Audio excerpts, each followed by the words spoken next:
Hey, let's do it for the content. Macaran. Let's go. Let's get it. Dick Kick City. It gets gritty when Mega Ran come through, the kid gets busy. Work yourself into a shoot, but you know it's legit. Like what you like, just don't be a dick. Hey, wrestling with regret. Let's get it. Yeah. What's that set? Maybe you should bottle it. Drink it and spray it on, get Claude to model it. 8 years in, can't look back. Who else can make the little sweatsuits look whack? Wrestling with regret. Let's get it. Yeah. Hulk Hogan. The thing about... No, we're not doing that gag this week, okay? I want to get through this trash fire as fast as possible, so none of that, please. Hogan Knows Best was a poorly titled reality show on VH1 that first aired in 2005, following the recently retired wrestling icon as he adjusts to being a full-time husband and father. This show was a huge hit for the cable network with the biggest debut rating for VH1 at that time. It kept Hulk and the rest of his family in the spotlight and was one of the hottest wrestling-adjacent properties of the era. Apparently, Hulk was first offered a chance at reality TV a few years prior when he first came back to the WWF to face The Rock, but he allegedly declined. But then he saw potential in the show as a way to help further the career of his daughter, aspiring pop sensation Brooke Hogan. The production and presentation is severely of its time. Reality TV has evolved so much in the last 17 years, it's barely the same thing anymore. So in that sense, you kind of have to forgive it for the content that, well, let's just say has not aged very well. So, all of it. I hate to be the total Hitler of the house, but I want you looking thin. That's only like the fourth worst thing he says all season? Maybe third? HKB ran for 4 seasons on VH1 before they stopped production in 2007 and got canceled in 2008 due to, well, lots of things the show itself exacerbated. Just one part of the massive collapse of the Hogan family.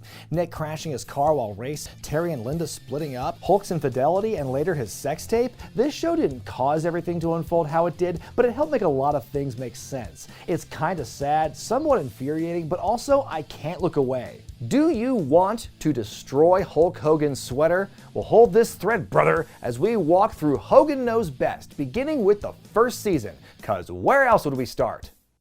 Yo, Hogans, let's go. The opening shows off the whole gang, Hulk, Linda, Nick, and Brooke, who gets to show off a little bit of those famous pipes. Come on, Brooke. I can't think of a sound that better captures Brooke's contribution to this show than that muddled, half-hearted melody she spat out there. I wonder if that's the album experience. Hey man, is that the new Brooke Hogan CD? Yeah, I just finished listening through actually. Cool, what's it like? Oh, well it's very, yeah, so. Yet for a show that's not so subtly a Brooke Hogan vehicle, you rarely get to see her do anything musical on this show. Well, except for one episode this season, which we'll get to soon enough. Where is everybody? Nothing more compelling than a middle-aged man looking for everyone. Episode 1, or Brooke's First Date, establishes from the get-go the Hulkster is one of those old-school type of dads who's very protective of his 16-year-old daughter. Brooke is starting to get the female figure, and I just kind of like worry sometimes about my daughter. I'm so overprotected. It's insane. Well, I don't have a problem with people looking at her, at my daughter. I don't want any idiots around. One thing they do a lot in this season is have members of the family film each other on handheld camcorders while they're constantly being filmed by other people. Man, how bare bones is this crew? Terry and I's views on dating are a little bit different. Oh, what exactly? That you want to date the boys before Brooke does? Brooke is asked out on a date by Adam, a friend who she met through her younger brother, Nick. I met Adam through a car that I'm building. He's actually the one who got me into it. Oh, so that asshole's to blame. But Papa Hulk has his reservations about giving his blessing, and honestly, with every new detail about this guy that comes out, I can't really blame him. How old's Adam? Just turned 22. 22! Not as long as my name's Hulk Hogan. You will learn on this show just how gross and archaic Hulk Hogan can be as a parent, but I gotta side with him on this one. A 16-year-old girl hanging out with a 22-year-old guy, even in a friendly one-on-one setting, not gonna work for me, brother. Not as long as my name's Hulk Hogan. Oh shit. Sometimes Hogan Knows Best plays out more like a sitcom than a reality show, which I guess explains the dumb best friend Brian Knobbs, who shows up every once in a while to help move the plot along. I guess Jimmy Hart and Brutus Beefcake's schedules are full. Hogan is so distraught over the idea of his daughter dating, he can't even do legs. Fatherhood is an upper body business, brother. Knobbs, ever the clever one, suggests that Hulk just spy on his kids. They attach a tracking device to one of their cars so they can monitor them. And Nick, ever the punk little brother, keeps Brooke in the dark. I like to piss people off. off. I'll do some just random, stupid stuff, and people will get so mad about it. Real understated, that young Nicholas Balea. The night before the date, Hogan has a man-to-man talk with Adam. You know, it's borderline an adult, you know, taking out a minor that might fall into that uncharted territory. Luckily, none of those laws apply to going out. Those are only applicable for, you know, sex. I'm gonna bet this guy's had to say that line to more than one father. Also, I love how Adam starts off by trying to blow smoke up Hogan's ass, and Hulk is surprisingly modest. You sure those guns didn't get bigger since the last time I was here? They're about the same size.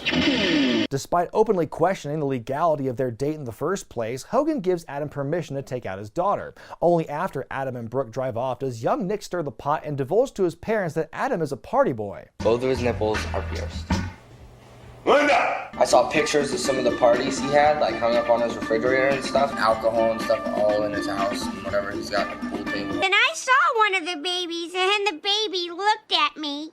Good thing they happen to have this footage of him partying to prove it. Can you believe a 22-year-old man goes out, drinks, and has pierced nipples? Shocked, I say. How could anyone have seen this coming? Nick absolutely sells Brooke out by saying all this, but in doing so gets himself into trouble with his parents too. But based on the rest of this season, I have a hard time believing that punishment sticks.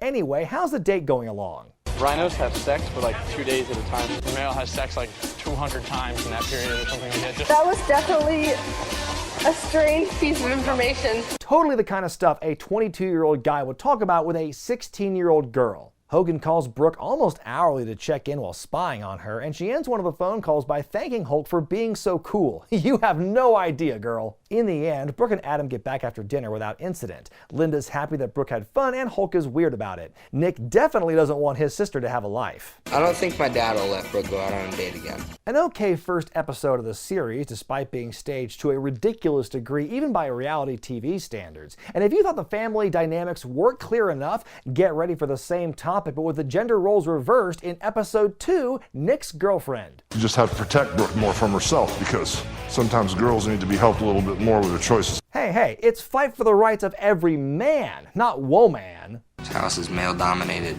God, I feel bad for Brooke, because Brooke doesn't get a tenth of what I get to do. 14-year-old Nick has a hot and heavy steady named Ashley and can even hang out with her in his bedroom. Whereas Hulk was ready to delouse Brooke after her date with Adam only one episode ago, here he's just sad that his son isn't hanging out with him as much anymore. Brooke rightfully calls her dad out on his bullshit. Why are there different sets of rules with him and me? Girls can get pregnant and boys can't. Girls can't get pregnant if they aren't having sex. Hogan apologizes to Brooke and wants to tighten up on Nick. Nick and Hulk make plans to fire off some rounds together later, only for Nick to blow off his dad to be with his boo. Terry takes it well. Ashley gets in his ear at school. But they make up for it later with a trip to the super meet in town. Not only is Nick too young for a Florida learner's permit, let alone a license, watching Nick drive fast cars is like seeing home movies of Jeffrey Dahmer volunteering at a cattery. Ashley shows up to the meet, so Hulk decides to meddle by telling his 14-year-old son to go riding around with a model for a half hour. No, wait, first he tells the model to turn around for him and his camera, then he gets his son to go riding with her. Ashley gets pissed, and at first Hogan is proud of his son for ditching his same-age girlfriend. But the plan backfires as Nick ultimately chooses young love over lust. Ashley's cool, but dog, you got some prime rib over here, brother. The story doesn't end there, however, as Linda searches through Nick's room and finds condoms in his wallet. Gee, wonder why neither of these kids will want to talk about safe sex with either of these parents. Also, Nick seems to own like 6 wallets. What's the deal? Then they find an open rubber package, which Nick explains was from a practical joke he played on them some time ago. He asserts that he's still a virgin as the episode wraps up. Wraps up. Condom. While Hulk and Linda do occasionally refuse to put up with Nick's crap, he still gets a huge amount of leeway compared to his sister. And speaking of Brooke, she finally gets her big break in episode 3, titled Brookes Big Break. In this one, Brooke has a heart-to-heart with Hulk about her struggles as an artist. See, she wants to be a big-time music star, more than anything, but seems to be missing that one small quality, talent. I'm everything you want, everything you need. Hulk says to remain patient, and sure enough, they get a bite from a producer named Six. No, not Sean Waltman, but what a coincidence that would have been. Brooke Hogan's NWO for life, dude. I got a call back from this guy named Six. He works with Matthew Knowles and Beyonce Knowles. Wow, back when she had a last name and everything. The family celebrates the opportunity, then Hogan immediately chides Brooke for eating a cookie. 1 leads to 2, 2 lead to 3, and 3 lead to 4, and then you got a big back door. But it isn't just Hulk who's domineering over his daughter's image. Linda's helping out too. They're just riding up. Stop it, Mom! Like underpants. Oh my God, no, they're shorts. They go meet with Six, who immediately wants Brooke to cut her hair and take new, sexier promo pictures to make her look more obtainable, but the Hulkster's having none of it. He drops Six and buys Tix, to the Grammys that is, in order to show Brooke off and make connections. Hogan gives her a pep talk before the show, but also wants to lay down the law. I hate to be the total Hitler of the house, but I want you looking thin. I mean, there's a lot to unpack with that sentence, but he just keeps going. So even if you gotta hold your breath for 24 hours. Did you like the outfit that I had on in my bathroom? That looked great, as long as your stomach's not full of Burger King. If you're too fat, if you're too skinny, they notice everything. So the family attends the Grammys and works the same media their reality show's airing on, and somehow along the way they meet talent manager Larry Rudolph in between his gigs with Britney Spears. It turns out he liked Brooke's demos and wants her to come back to LA to record. And once again, Hulk breaks up the happy moment with more fat shaming. 20 years from now, you look in the mirror and go, wow, I had a great career, or you look in the mirror and go, damn it, I should have I tried should have harder. practiced more, I shouldn't have eaten that last bowl of ice cream. Did I mention there's an entire scene of Brooke being made to eat tuna while the rest of the family enjoys their junk food? That's good low-level abuse. Whether or not it was the showrunner's intent, this episode makes a great case against the rampant body image issues young women face and against batshit showbiz parents. When they aren't getting on her case for projecting an ounce of sexuality, Terry and Linda are gaslighting her for getting fat. I understand that show business is all about image, but there has to be a healthier way for the parents to support these endeavors than what we're seeing here, and this is just what we saw on camera. So anyway, how'd the recording session with Larry Rudolph go? Daddy, he is no comparison to you. Oh no. You're the biggest part of me. Can't I love him too? Why would they pick this song? Why would anyone think it's good for anyone to hear? Don't make me choose who I love the most, no. 'Cause I can find a way to love you both. Next episode, please. Hey, Dad. Vince McMahon is on the phone. Phew! Oh, finally, a wrestling episode. My wheelhouse! In episode 4, titled WrestleMania, Hogan's invited to join the illustrious WWE Hall of Fame with a call from Vince McMahon himself. But if anyone ever deserved to be inducted to the Hall of Fame, it's definitely you. Well, until I can talk Taker into doing it. Should be any year now. Hulk's relationship with Vince is enough to fill 2 episodes of this show, but that's not what this is about. The story here is Hogan fighting an inner battle over whether or not he wants to wrestle again. Whether it's talking with Linda, working out in the red and yellow, sitting in his walk-in closet wearing his gear, there's a lot of soul-searching going on. Hey Hulk, got anything weird to say to your daughter? You look very nice today. Thank you. Kind of like a perfect female image of me. Right on, Hulk. You always got one ready to go. It's the day before WrestleMania 21, the WWE Hall of Fame ceremony. Hulk Hogan's the headliner of one of the strongest classes of all time, both in terms of star power and the theme. I mean, it was Hogan and all the people he made money with in the 80s. It just fit, you know? Hogan is still writing his speech hours before go time as he, Knobbs, and Linda are all hung up on what to call Sylvester Stallone. What does he call it? He's not inducting me. What's he doing? What do you call it? Introducing? No. What the hell's the word? Presenting you as an inductee to the Hall of Fame. He's not inducting you. He's presenting you. All that peroxide and so few brain cells between them.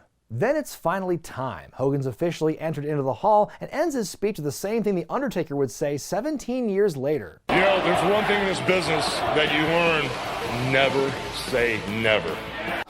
So I guess that means we'll be seeing you in about 6 months, dead man? It was nice to see a little bit of the behind-the-scenes goings-on of the Hall of Fame, but the Mania stuff itself felt lacking, as we just saw Hogan in his dressing room getting ready, then footage of his rescue of Eugene. This episode was pretty paint by numbers, but it was the least cringeworthy of what we've seen so far, and especially refreshing after the previous episode. I realized, oh my gosh, I'm in better shape than all these guys. Well, it's time for Hogan to turn his focus to the other tan blonde lady in his life, I guess. Episode 5 is called Romantic Getaway, and just from going off the title, I can tell you exactly what's going to happen in this episode. Hulk and Linda are stressed out at life. Hulk wants to take Linda out to a romantic date, and let's just say Brian Knobbs is the hapless babysitter, yeah? I don't know anybody I can trust to do that. Well, you can trust me. Nailed it. See, I just watched this episode of Bob's Burgers last week. Sure they're gonna be all right? Yeah. True to formula, the moment the couple rides off in their massive stretch Humvee, sign of the times, am I right? The kids feed the nasty boy some beer and he becomes drunk putty in their hands. Nick and his friends trash the house and cause chaos, all while Knobs is pissed drunk and helpless. I almost feel bad for Knobs being taken advantage of so easily here, but based on his reputation as a human being over the years, this kind of feels like a form of justice. What else? What else? Be getting your porno on, honey. Oh my god, I promised myself that this video wasn't just going to be me making big hindsight faces for 20 minutes, but come on! Now, of course, when you're the Hulkster, you do everything big, so why not take your lovely wife to the beautiful Don Cesar Beach Resort, as seen on Thunder in Paradise? Hell yeah, Terry Boulder with the hookup! Follow me, I'll take you to the promised land.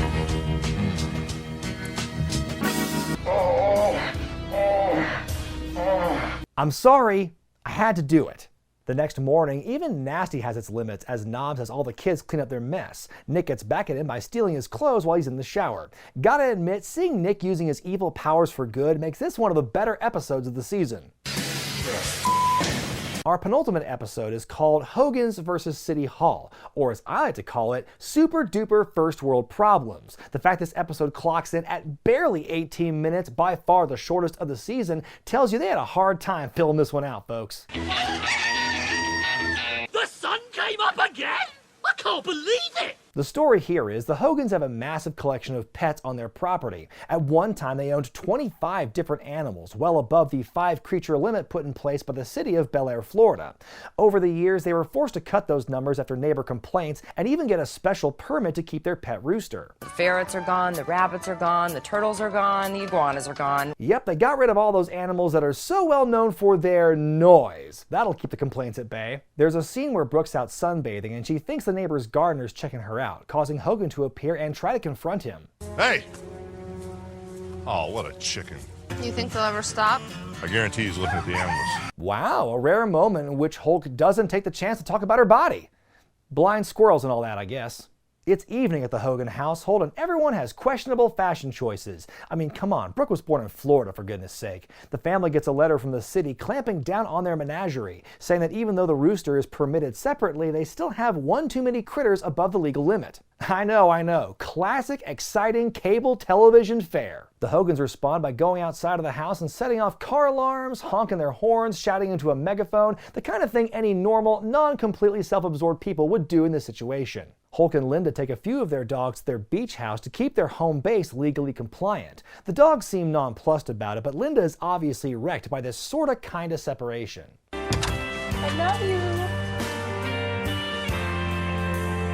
Okay, so I've mostly avoided making fun of the cinematography in this show because otherwise we'd be here all day, but I did have questions about how long the film crew got to stay inside. Did they just hang out and chill with the dogs in that empty house for a while? That had to be a pretty fun gig. The cops even show up at Shea Hogan at one point because of a complaint or something by the neighbor or the gardener over a conversation that they apparently happened, but there's no footage of it. Nope, this episode is definitely not suffering from a lack of content. The story even gets picked up in the local paper, but really is just clever editing, as this particular issue of the St. Petersburg Times was actually published after the city council meeting at the end of this episode. Boom! Caught red-handed. Reality TV is just fabricated bullshit. I'm breaking this whole thing wide open, baby! By the way, that article did not paint the Hogans in a positive light, as they crafted a paper-thin woe is us message and claimed that they were only being targeted because of their celebrity status, while the neighbors said they just wanted the family to obey the laws. Look, when folks in one of the wealthiest areas in Florida per capita call you out for acting too good to follow the rules,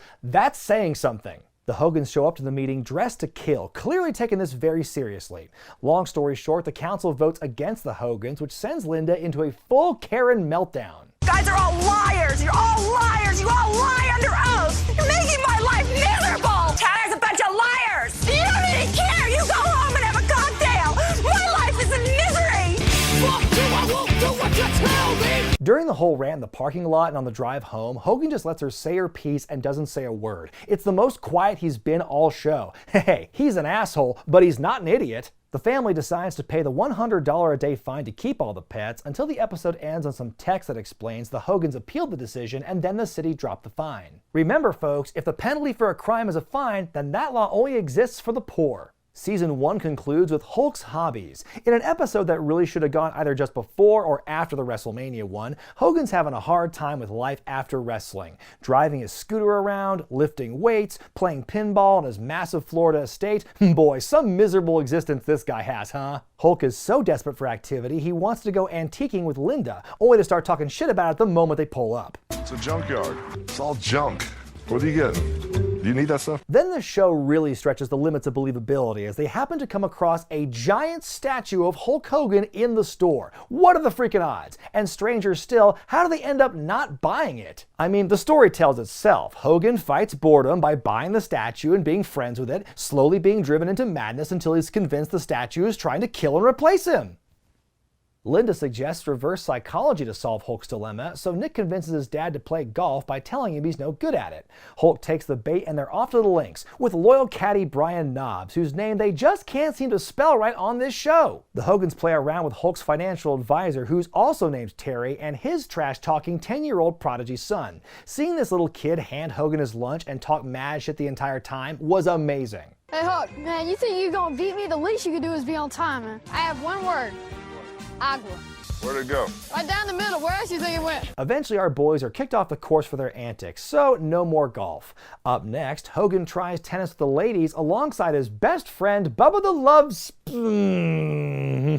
Needless to say, tennis is a bust as well, no matter how good the teachings of Tennis Dave. And after Hogan spends a lot of airtime segueing aimlessly on his property, Brooke and Linda invite him to join them at a Pilates class. I'll smoke you two.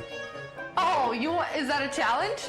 It's not a challenge, it's a fact, Jack. To everyone's surprise, including my own, Hogan does pretty well at Pilates and is really excited about going back, even to the point where he takes his good buddy Knobs to the next class as the episode ends. Well, that's really sweet, and how on earth was that the season finale? It's kind of crazy just how fast a show about this insane family runs out of steam by just 7 episodes. They're obviously doing something right for it to carry on for 3 more seasons, but if they aren't talking about Hulk getting older or him getting on Brooke's case for what she wears or eats or just for existing, there's not enough meat on them 24-inch pythons. It's wild to me just how rarely Linda's actually featured on this show, playing a devil's advocate at best and the house nag at worst. The one with the pets is probably the most Linda-centric episode of all, and it does not make her look good. This show is clearly for Hulk and Brooke above all else. Based on watching just 7 episodes of this show, I can say that Hogan Knows Best is a living, breathing monument to one family's ego and entitlement, and also could have served as exhibits A through X in the divorce proceedings. But there's more out there, folks. 3 more whole seasons of Hogan Knows Best just out there waiting for me to discover and explore.